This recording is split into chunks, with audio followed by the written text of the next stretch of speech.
Bismillah, Assalamualaikum warahmatullahi wabarakatuh. Innal hamdalillah nahmaduhu wa nasta'inu wa nastaghfiruh wa na'udzu billahi min shururi anfusina wa min sayyiati a'malina. May yahdihillahu fala mudhillalah wa may yudlil fala hadiyalah. Asyhadu an la ilaha illallah wahdahu la syarika lah wa asyhadu anna Muhammadan abduhu wa rasuluhu alladzi la nabiyya ba'da. Allahumma salli wa sallim wa barik ala nabiyyina Muhammadin sallallahu alaihi wasallam wa ala alihi wa sahbihi wa tabi'ahum bi ihsani ila yaumiddin. Qala Allah Ta'ala fi kitabil karim, ya ayyuhalladzina amanu taqullaha haqqa tuqatih wa la tamutunna illa wa antum muslimun. Ya ayyuhan nasu taqu rabbakumul ladzi khalaqakum min nafsin wahidah wa khalaqa minha zawjaha wa batha minhuma rijalan katsiran wa nisaa'a. Wattaqullaha allazi tasaaluna bihi wal arham innallaha kana 'alaikum raqiba. Ya ayyuhallazina amanu taqullaha wa qulu qawlan sadida yuslih lakum a'malakum wa yaghfir lakum dhunubakum wa may yuti'illaha wa rasulahu faqad faza fawzan 'azima. Amma ba'du fa inna asdaqal hadithi kitab Allah wa khairal hadyi hadyu Muhammadin sallallahu alaihi wasallam wa syarrul umuri muhdatsatuha wa kullu muhdatsatin bid'ah wa kullu bid'atin dhalalah wa kullu dhalalatin finnar. Ikhwani wa akhwati fillah rahimani wa rahimakumullah. Alhamdulillah Allah Subhanahu wa ta'ala memperjumpakan saya dan Anda dalam sebuah kajian ilmu kitab Sahih Riyadhus Shalihin bab yang ke-337, yaitu tentang haramnya, larangannya bagi makmum itu mengangkat kepala dari rukuk dan sujud sebelum imam. Ya. Hadis yang ke-1751. An Abi, jadi kalau ada di sana ya. An Abi Hurairah radhiyallahu anna Nabiy sallallahu alaihi wasallam qala: Ama tidakkah yahsya takut? Jadi ama yahsya tidak takutkah ahadukum salah seorang di antara kalian itu?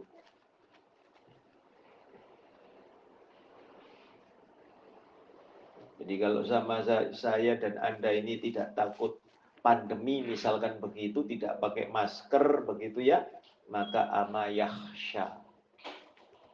Tetapi ini ama yahsyanya ini bukan perkara pandemi, tetapi kepada Allah Azza wa Jalla.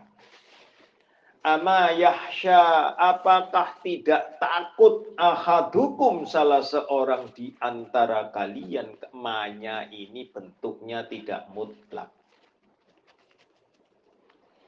Idza apabila rafa'a, mengangkat roksahu, kepalanya, qabla sebelum al-imami, imam.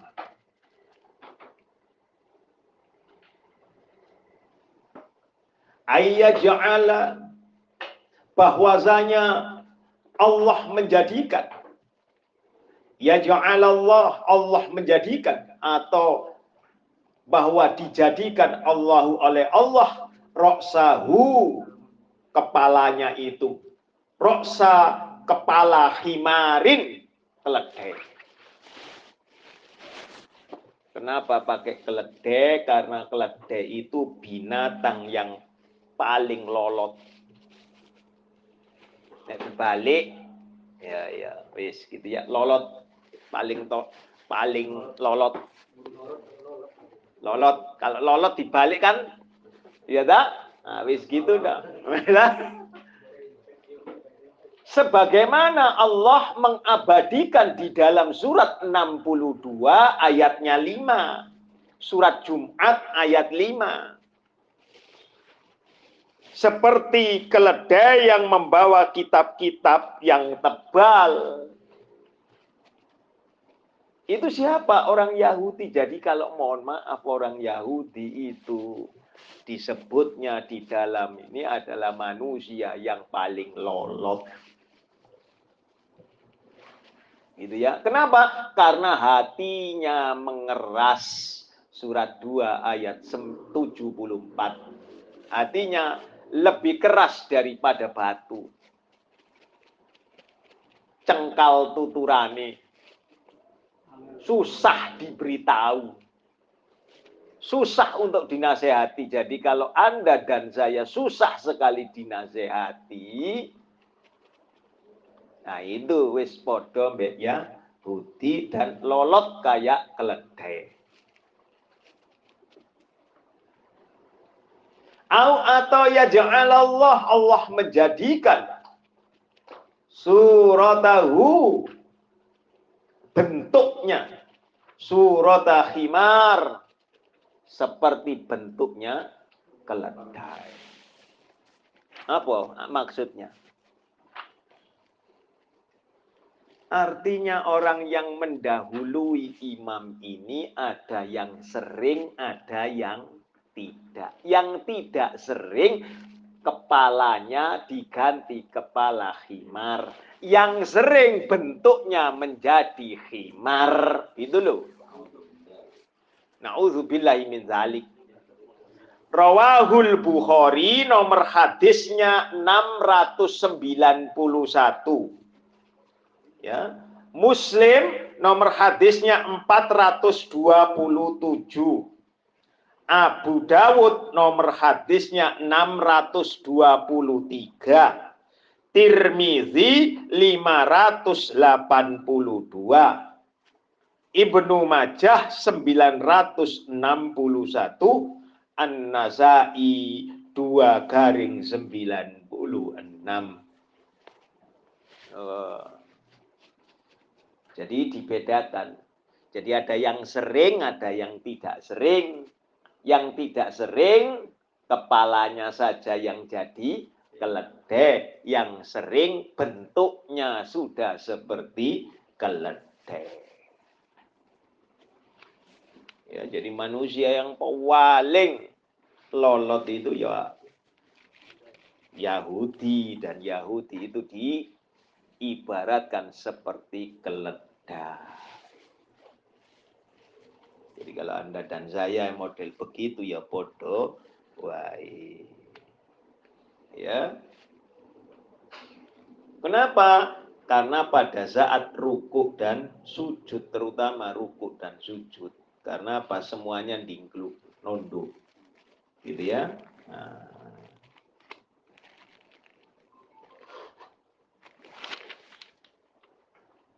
Ini artinya menunjukkan pengharaman mendahului imam di dalam mengangkat kepala dari rukuk dan sujudnya.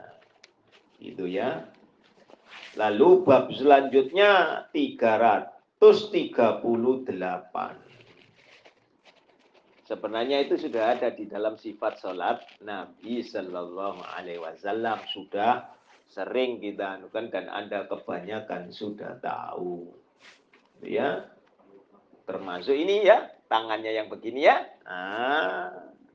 Ekor kuda.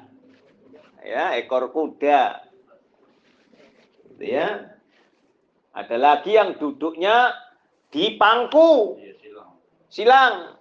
Duduknya siapa ini? nyomet gitu ya.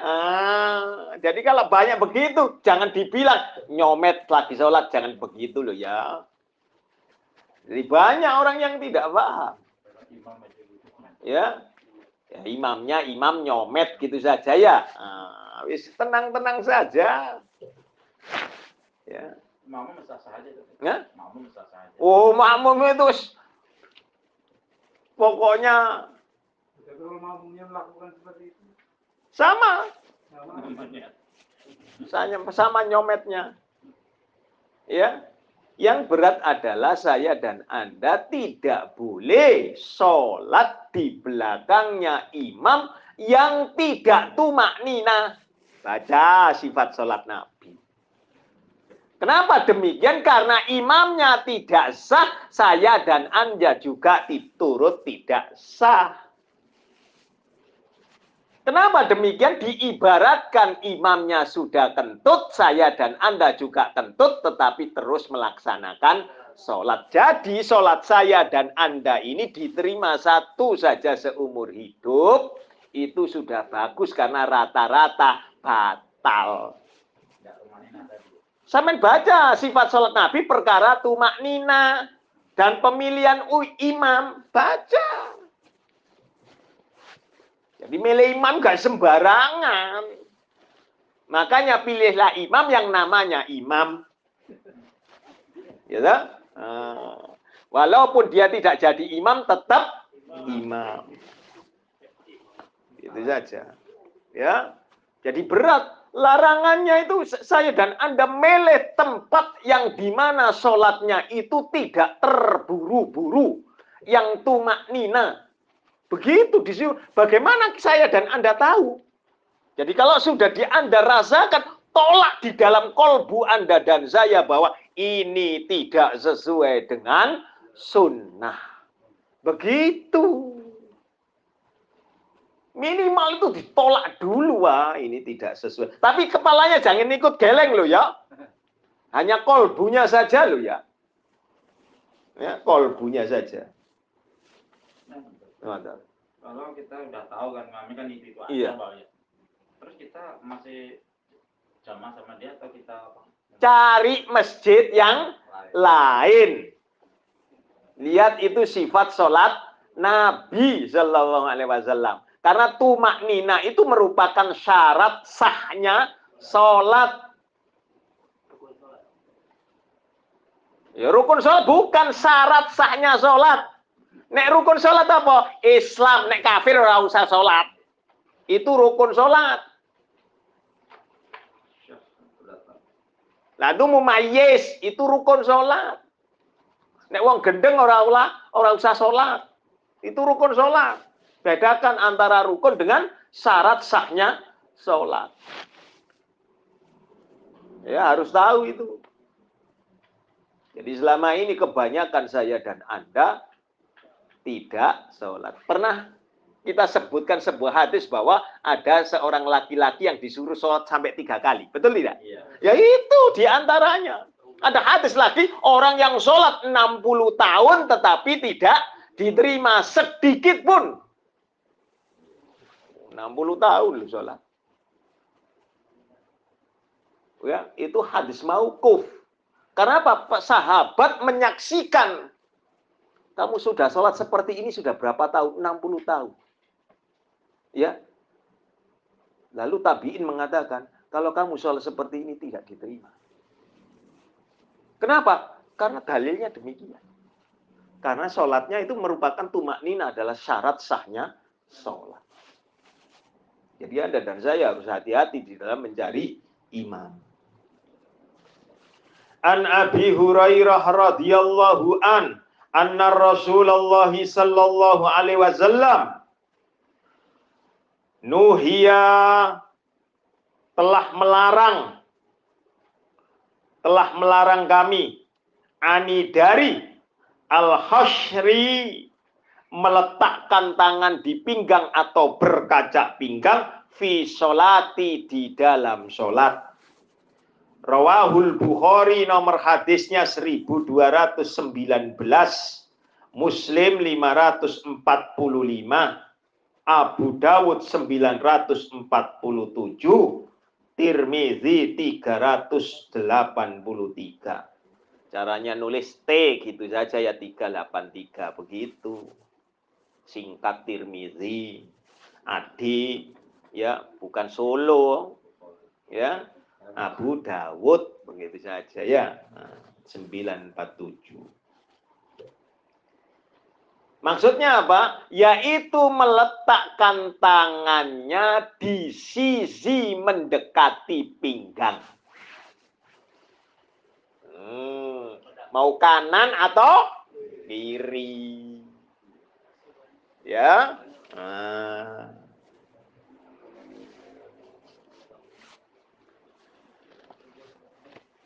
Diterangkan seperti itu. Pakai nuhi. Kami dilarang. Artinya kami dilarang, itu hukumnya bukan haram tetapi makruh. Ya, makruh.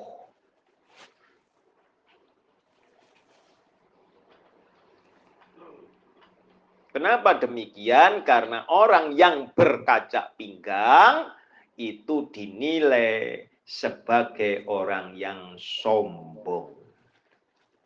Begitu ya.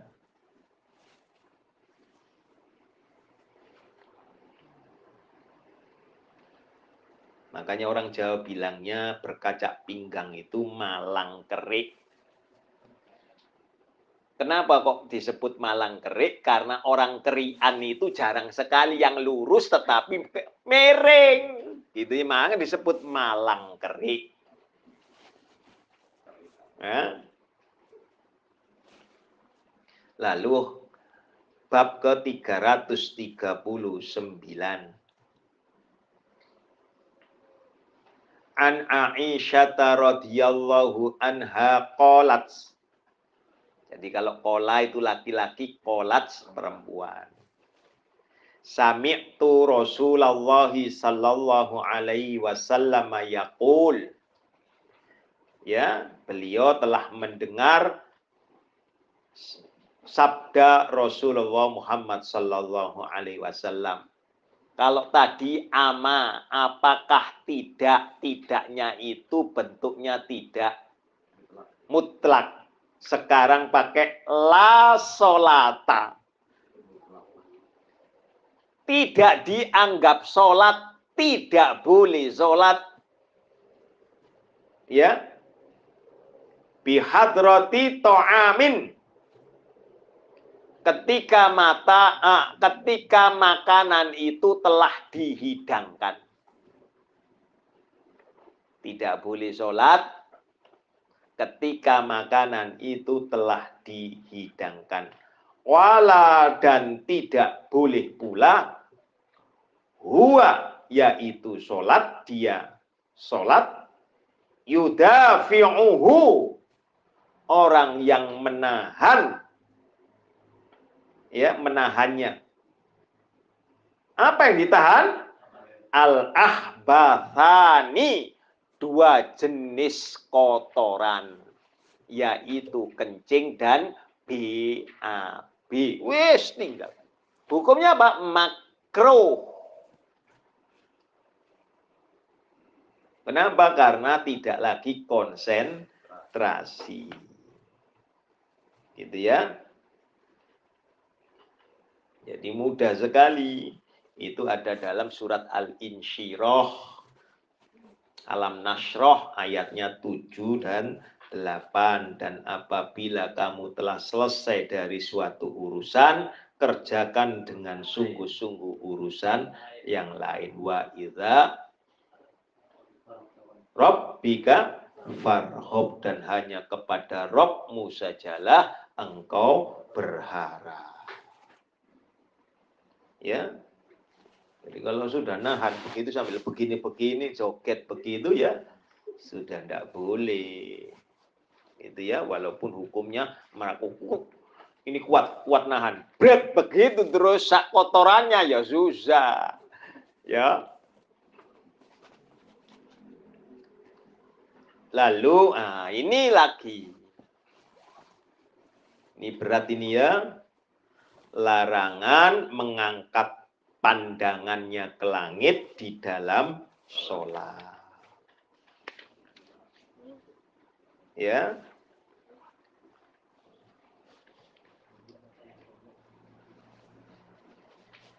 An Anas bin Malik radhiyallahu anhu qala Rasulullah sallallahu alaihi wasallam ma balu aqwamin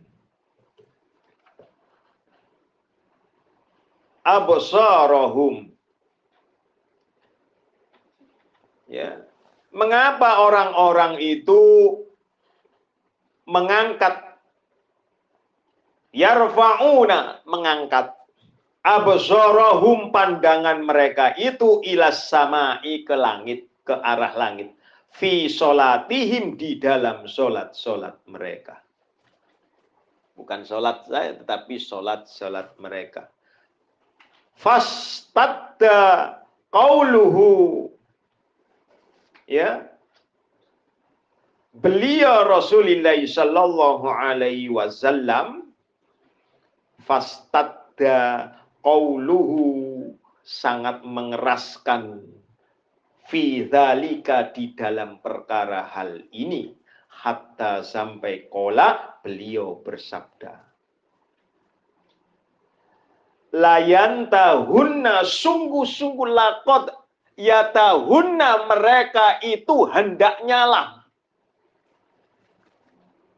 ya, berhenti atau dilarang, anzalika, dari yang demikian itu, atau laqad lagi, sungguh-sungguh,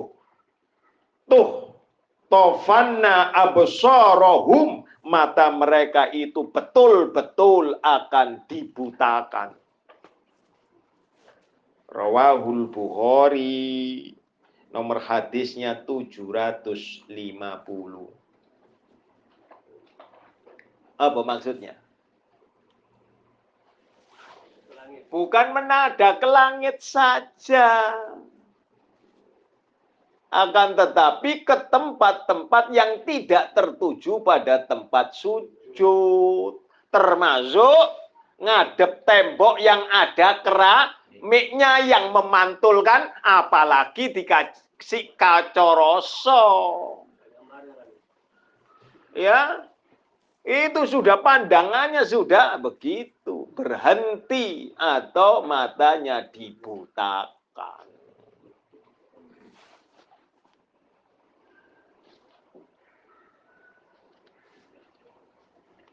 Kalau sudah dibutakan apa?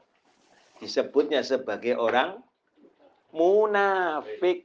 Summum bukmun umyun fahum layar jibu. Kalau masih juga ada seperti itu, ya gantiin ta, mangkano dadi kemarin kan sudah membahas kita perkara membangun masjid, 90 kesalahan di dalam masjid. Masjid itu tidak perlu hiasan, sederhana. Kalau perlu ganti cat, wes catnya senada, gak usah macem-macem terus dibentuk kemudian seperti apa, di grafiti begitu ya. Tidak perlu, haram hukumnya. kalau ini Pak, sebagai makna tapi nggak mantul gitu. Lah enggak mantul ya enggak apa-apa kan, melihat dari mana? Ini kan yang mantul, Pak. Ini yang mantul. Kaca. Setannya kan banyak, ya. Betul. Mana? Mana Masjid Nabawi ada ya atas, ada hiasannya. Sebenarnya itu tidak boleh. Itu pada kerajaan zaman lampau, mau dihancurkan, dimarahi sama, termasuk Green Dome. Sampai enggak tahu Green Dome? Kubah hijau itu menandakan bahwa itu makamnya Rasul, itu mau dibongkar, tetapi tidak boleh sama Oki. Dunia Islam teriak-teriak. Sebenarnya tidak perlu model begitu, diluruskan saja. Kadangkala mohon maaf saya dan Anda itu melihat perkembangan yang tidak pada zamannya Nabi dan para sahabat yang mulia. Itu masalahnya. Gitu ya. Tetapi memandang setelahnya. Contoh baki di zaman Nabi dan para sahabat tidak ada yang membangun kubah di kuburannya. Akan tetapi kemudian ketika Turki menguasainya, maka Turki itu membangun bangunan-bangunan di makam baki sampai sekarang masih ada, bekas-bekasnya masih ada. Kemudian dihancurkan oleh Muhammad Ibnu Saud. Makanya negaranya disebut Saudi sebab As-Su'ud. Ya, saat negeri kita ini yang bangun Pak Karno, seharusnya enggak usah ganti, enggak usah Indonesia ganti Karno sama Hatta. Wis gitu, ibaratnya begitu, makanya Ibnu Su'ud. Ya.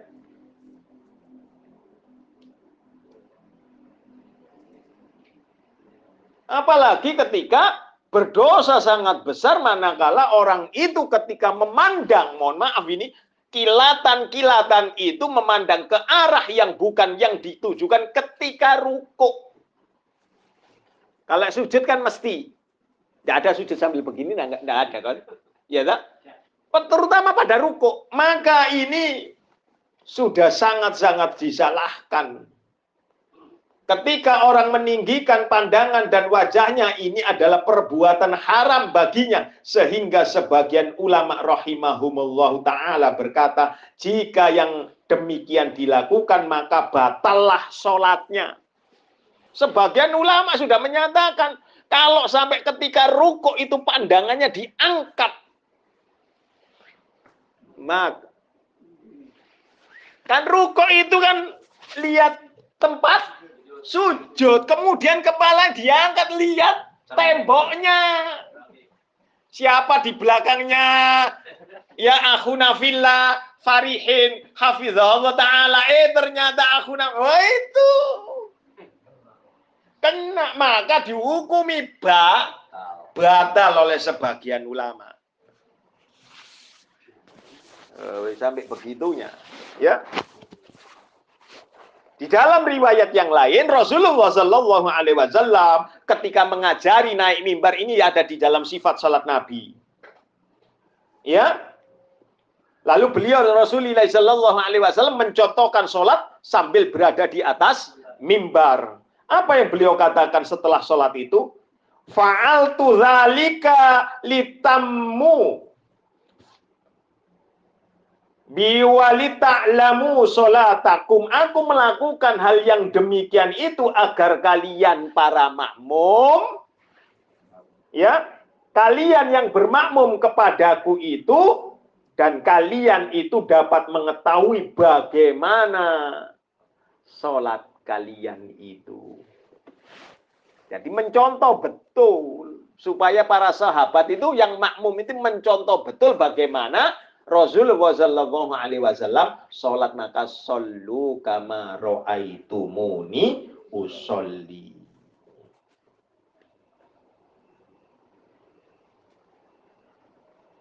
Ya, makanya kemudian beliau ngajarinya bukan rata, tetapi berada yang di atasnya lebih tinggi supaya ngajari dulu tata caranya, sehingga orang tidak perlu mengangkat kepalanya. Kalau rata kan bingung. Makanya tinggi supaya apa? Wis ndak usah, cukup melihat begini. Ya, tampak. Nah, ini. Ya. Lalu pada 341 menguatkan pada bab 340 tentang mengangkat pandangan ke langit. Ya, yaitu makruh hukumnya menoleh di dalam sholat tanpa udzur syar'i. An Aisyah radhiyallahu anha qalat, Sa'altu Rasulullah sallallahu alaihi wasallam anil iltifati fis sholati. Aku pernah bertanya kepada Rasulullah tentang menoleh di dalam sholat. Faqala, lalu beliau sallallahu alaihi wasallam ini menjawab, wahtilasun, hal itu menoleh di dalam sholat itu yahtalisuhu syaitan, merupakan curian setan. Min sholatil abdi, dari sholatnya seorang hamba. Jadi setan berhasil mencuri, termasuk diantaranya saya dan Anda melihat keramik. Yang di hadapannya itu loh. Siapa ya yang di belakang saya? Itu. Apalagi ngelirik kiri kanan. Ya. Rawahul Bukhari, nomor hadisnya 751. Kalau tadi 750, ini 751. Wa an Anas radhiyallahu anhu qala li, telah bersabda kepadaku Rasulullah sallallahu alaihi wasallam,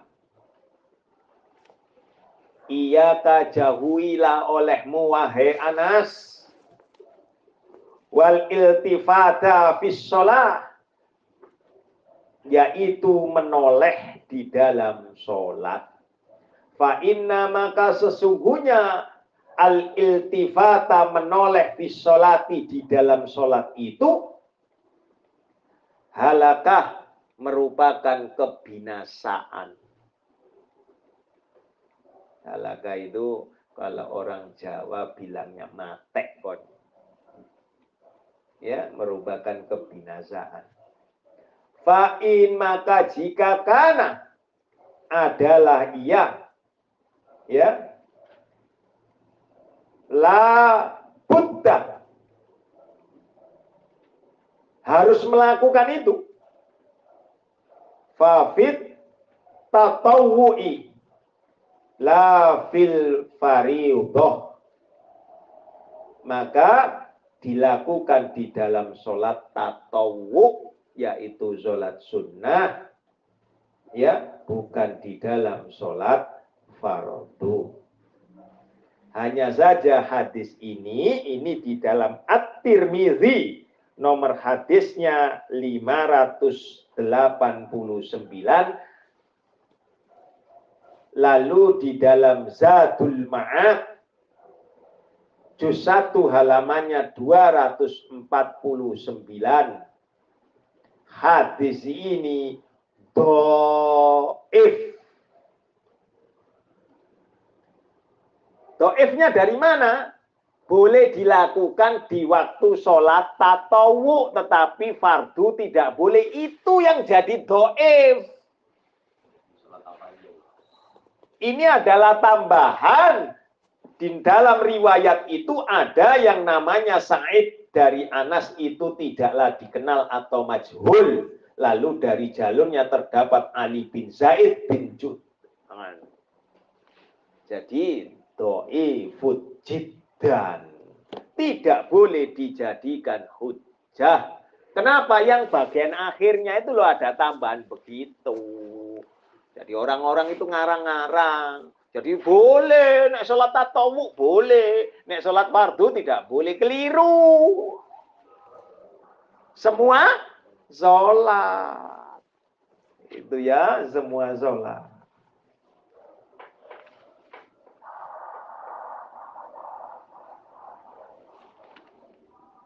Gitu loh ya. Karena tadi itu merupakan curian daripada syaitan. Lalu makmum memulai sholat, sunnahnya setelah muadzin memulai mengumandangkan iqomah. Karena kadang-kala kita tengah-tengah sholat itu, ya, lalu makmum orang muadzin sudah menyatakan qomat, maka batalkan kecuali sudah sempurna 1 rakaat utuh. Teruskan, atau Anda juga boleh batalkan, sudah termasuk sholat. Ya. Tetapi ini larangan bab ke-342, yaitu larangan sholat menghadap kuburan.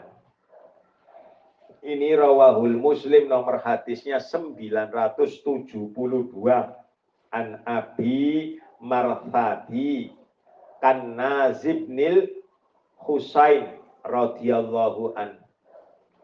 Qol sami'tu Rasulullah sallallahu alaihi wasallam yaqul la tusallu, janganlah kalian sholat ilal kuburi, menghadap kuburan. Wala, dan jangan pula tajlisu, kalian duduk alaiha, di atasnya. Ya. Yaitu hadis ini menerangkan haramnya mengerjakan sholat menghadap kuburan. Haram pula duduk di atas kuburan. Ya. Tidak boleh menghormati kuburan dengan menjadikannya sebagai masjid. Ya, karena dapat menjerumuskan kepada syirik. Tetapi saya dan Anda tidak boleh pula meremehkan kuburan dan menghina kuburan. Dengan cara mendudukinya itu termasuk meremehkan dan menghina kuburan. Apalagi yang diduduki maesannya. Tahu maesan ya? Nisannya. Bagian kepalanya bisa campur kentut. Itu tambah. Ya, itu sudah tidak diperkenankan. Kenapa demikian? Karena orang muslim itu terhormat baik semasa hidupnya maupun setelah wafatnya. Jadi tidak boleh. Ya mohon maaf loh ya. Kentut saja pas kebetulan Anda menduduki kuburan, berada duduk di atas kuburan, sudah haram. Karena sama dengan Anda kentut, ya, sambil menduduki orang itu ketika masih hayat. Paham ya? Nggak boleh ini. Ya. Itu rawahul Muslim 972. Lalu bab 343. Ya. An Abil Juhaimi Abdullah ibni Harith ibni Shima Al-Ansari radhiyallahu an qala Rasulullah sallallahu alaihi wasallam lau sekiranya ya'lamu, mereka mengetahui, ya, almarru, saat melintas baina, antara yadaihi, ya, di depan al-musalli, orang yang sholat, madza alaihi, ya,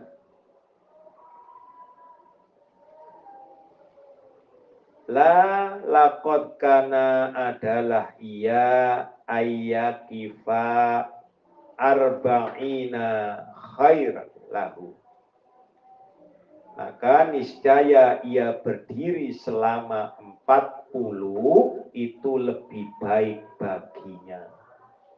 Min, dari ayyamurra, melaksanakan baina yadaihi, yaitu melintas di depan orang ini.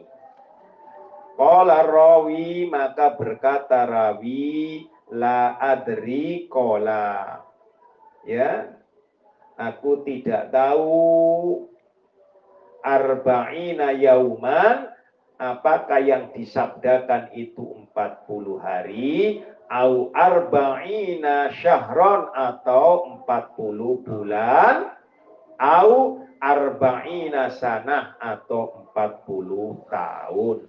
Al-Bukhari nomor hadisnya 510, Muslim 507, Abu Dawud 701, Tirmidzi 336, An-Nasai 662. Ini nek salat apa? Salat sunnah atau salat sendiri. Wajib tapi sendiri. Lewat, enggak boleh. Yang berat itu apa? Jika yang lewat ini istrinya atau anak wanitanya yang telah balik, sedangkan dia tidak pakai sutroh, maka langsung batal. Lihat itu sifat sholat Nabi. Lihat itu bulughul maram. Nah, kalau yang lewat ini istrinya atau anaknya yang sudah balik, ya, sudah haid atau sudah usia 10 tahun ke atas, lewat. Bapaknya tidak pakai sutro, batal, bapaknya terus. Ya, walaupun diginikan, mohon maaf, tetapi dia kemudian lewat di depannya yang diginikan, tetap batal. Wajib pakai sutro. Loh, kan sudah jawabannya, durung balik, wis mosok sampean gak ngerti. Lalu lalang bebas wong anak. Ya, khusus wanita yang balik, yang sudah mens, maka kalau lewat maka batal sholatnya. Selama ini saya dan Anda tidak mau tahu ya hal ini. Ya, maka banyak yang batal sholatnya. Sampai di sini kurang lebihnya saya mohon maaf. Subhanakallahumma wa bihamdik, asyhadu an la ilaha illa anta, astaghfiruka wa atubu ilaik. Kurang lebihnya mohon maaf. Assalamualaikum warahmatullahi wabarakatuh.